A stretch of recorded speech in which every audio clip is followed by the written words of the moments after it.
and we're looking at topic 7, the beginning of trigonometry. We're going to start off by looking at right-angled triangles, and then we will continue by looking at triangles that aren't right-angled triangles.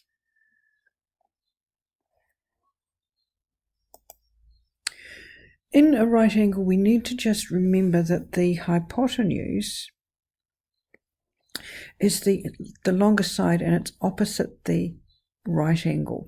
And we need to learn a couple of words, that the adjacent side is important. No, it's adjacent to the angle, it's next to the angle, and that the opposite is opposite the angle, sort of through the triangle, if you like. Through the triangle is the opposite. Because when we have right-angled triangles,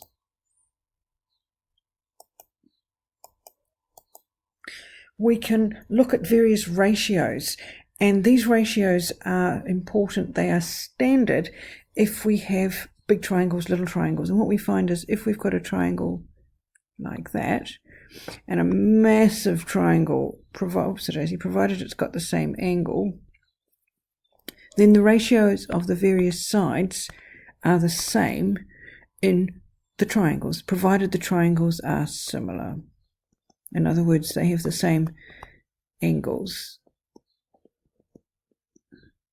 Now these ratios, the first very important one is what's called sine theta. Sine is usually, I don't know why, but abbreviated to SIN, and it's the opposite over the hypotenuse. The cosine is the ratio of the adjacent to the hypotenuse. And the tangent, so that's the cosine, and this is the tangent, the ratio that we call tangent. It is the opposite over the adjacent. And those are really, really important. Every angle can be made into a little triangle, so every angle possesses these trig ratios. They're actually unitless. You talk about angles being in degrees or radians. The sine of an angle is unitless, because if we had it, say, in millimeters over millimeters, the units would cancel out.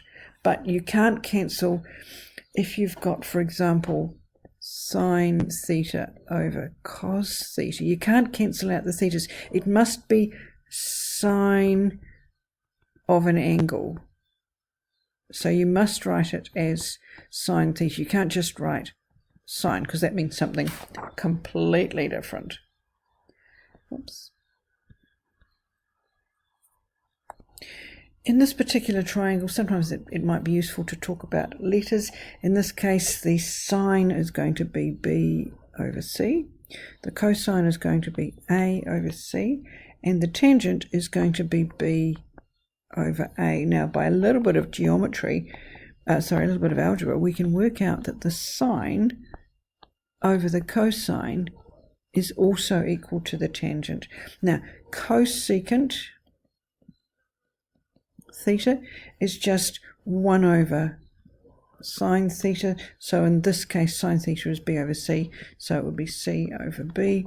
Sec theta is secant of theta, and it's 1 over cos, and in this triangle it would be C over A. Cotangent is 1 over tan, so in this triangle it would be A over B. If you want to remember it, some of you might have learnt this from school, SOHCAHTOA, so that sine is opposite over hypotenuse, cosine is adjacent over hypotenuse, and tan is opposite over adjacent.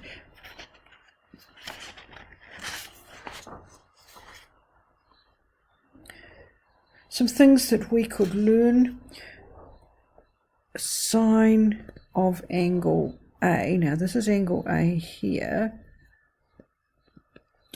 is equal to cos of B.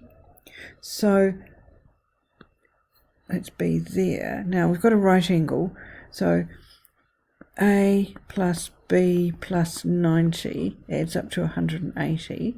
So A plus B adds up to 90. So B is actually 90 minus A. So we could rewrite sine A, if we needed to, as being cosine of 90 minus A. And we could do the same for cosine A. It would be the sine of B, which is equal to the sine of 90 minus A. Now it's not quite the same for tan, but tan A would be 1 over tan of 90 minus A. In this example, we could find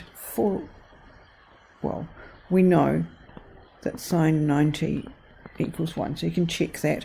We could also check that cos 90 equals 0.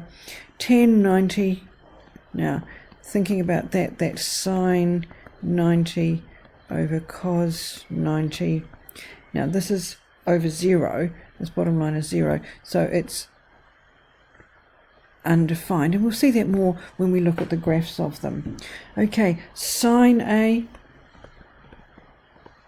is the opposite to angle A, which is 4 over 5, so that's 0.8. The cosine of A is 3 over 5, which is 0.6. The tangent of A is going to be opposite over adjacent, so it's 4 over 3. If we're going to look at angle C, it's going to be that the sine of that is going to be the opposite over the hypotenuse. The cosine of C is going to be the adjacent over the hypotenuse, and the tan of C is going to be the opposite over the adjacent.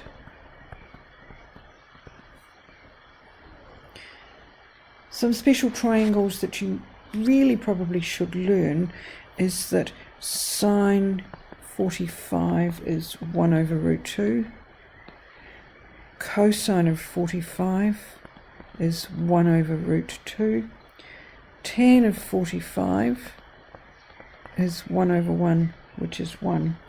In the other triangle, we've got that sine of 60 equals root 3 over 2, cos of 60 equals a half, and tan of 60 equals root 3 over 1. If we're looking at sine 30, so if we're looking at this angle here,